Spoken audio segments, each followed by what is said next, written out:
This is Christian Gomez with the New American Magazine, and today we have with us on the program again Heather Hobbs, pro-life speaker with Save the One. Welcome back, Heather. We're glad to have you on the program.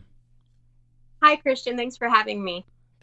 Okay, so it looks like that in Illinois, a state representative named Daniel Diedick, a Democrat who represents Illinois' 59th district, which is located in the heart of Chicago's metro area, has filed legislation that would bar state employees, board members, and agents from traveling on state funds to other states that have passed pro-life legislation.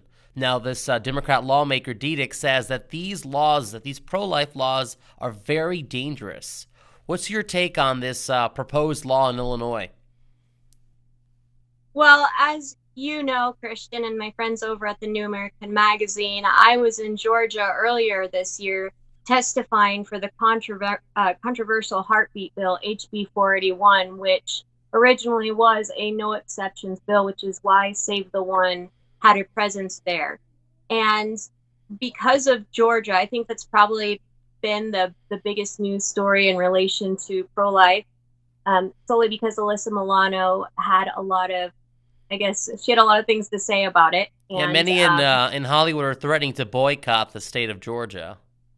yes, absolutely. And I'm thinking that that's where this, next media hype, that's what I like to call it. I feel like these laws that they present, they don't care. They don't think it's actually dangerous. They're playing off the fact that there's this controversy in Georgia and they want to get themselves in the news. And so absolutely not. No, pro-life laws are not dangerous. And what travel do they have in mind that would be dangerous for a woman? Is it the fact that she's already pregnant? Does that mean that she can't have her abortion in their state before she leaves? Like, I don't understand what they're saying is dangerous here.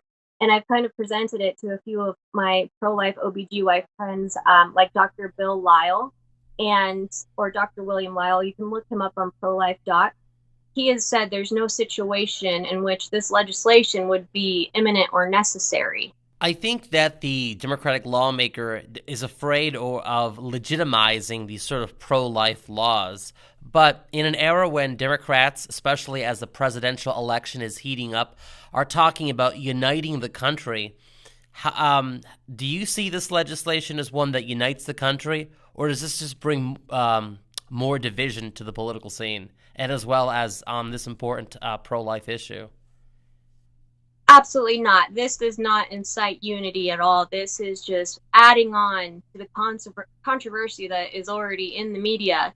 It's like they've taken this issue and they're making this one of the main topics for the Democratic presidential campaign right now, right? We want free abortions on demand, full term, no limitations. We're not going to apologize for it, and it's a highlighted thing for them right now. So anybody who can get their 2 cents in on how they're the most pro-choice or pro-abortion, I feel like that's what this is all about. This isn't at all about unity, and in fact, it's causing even more contention. However, my thought is, just like President Donald Trump right now has been saying, they are giving him more voters by trying to impeach him and causing, more contention and attacking him. I think the same is said to be true about these pro life states. They are going to help this cause even further because there are people who are, they identify as a Democrat, but they're not as extreme as what is being presented on the Democratic side in relation to these laws. And so I believe that they're going to be pushing more people who are, I would say they call themselves pro choice, but they limit themselves at maybe 14 weeks or 20 weeks, whatever it is. And for them, these types of things are way too far. And they are recognizing that this is causing more contention, more fighting in the streets, more death, more controversy. And they see this is not a unitarian effort. This isn't to bring people together. And like I said, I see that it's terrible because they're adding more contention, but I also believe that it's helping people finally see what's been happening for many years on that side. So you think legislation like this one proposed by this Democrat is actually going to push more people, including Democrats, away from sort of the radical pro-choice, pro-abortion position we've seen come from the party, especially this year, as they've resisted any and all attempts to try to protect unborn human life, even in the most sensible situations? I absolutely believe that's what's going to happen because they're not leaving any middle ground for their sort of moderate Democrats or even maybe the typical Democrat that is more left leaning. They're essentially saying if you don't agree with absolutely everything, then you're not a Democrat. We don't want you. And they're leaving these people in the middle feeling like they don't have a side. So where are they going to go? They're going to come over to our side. Now, I'm not sure if you saw in the news earlier this year, a few months ago, there was an article that I read talking about how there are Democratic leaders who are pro-life. Like in Louisiana, there's a pro-life Democrat, and I can't recall his name right now.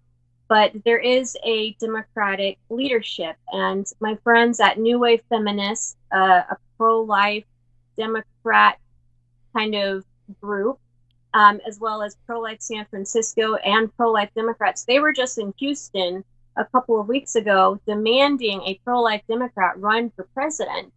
However, right now they know that it's essentially too late. And what I've been seeing, and it was in the news earlier this year, is the Democratic Party is trying to get rid of any pro-life Democrats. They're trying to get them out of office. And to me, So they're this just purging reminds me of all pro-life thought within the party.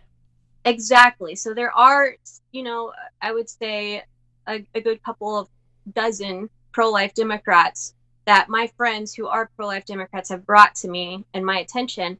And they've said, we don't want these Democrats. We don't want them in our party. They're an abomination. They're not true Democrats, whatever their verbiage is. And so again, the left they're seeing this, that they are kicking these people out, that they're trying to get rid of their jobs. And you're now leaving Democrats that have a substantial vote without a voice. They're not feeling heard. And so they're going to end up voting for the other side because their moral conscience can't agree with aborting a 38-week baby. Is there any final thoughts you'd like to mention on this issue before we end the program? Absolutely. If I believe that there are a good number of people out there who do want to bring unity that are on both sides of the spectrum and plenty of in between. And so for those who do want to work on unity, get involved. Contact your local pregnancy resource center. You can reach out to me on Heather Hobbs Pro-Life Speaker on Facebook or our organization Save the One. We have pages where we are working with pro-life Democrats right now. We are making an effort to give a voice to Democrats who are pro-life or who are not in support of the full-term abortion taxpayer funded, which is another big issue I'm finding. Democrats, they that do support abortion, they don't want to pay for it because they don't see it as healthcare. So we are willing and able and wanting to help give a voice to these people. And if the Democrats don't want them, we definitely want to help.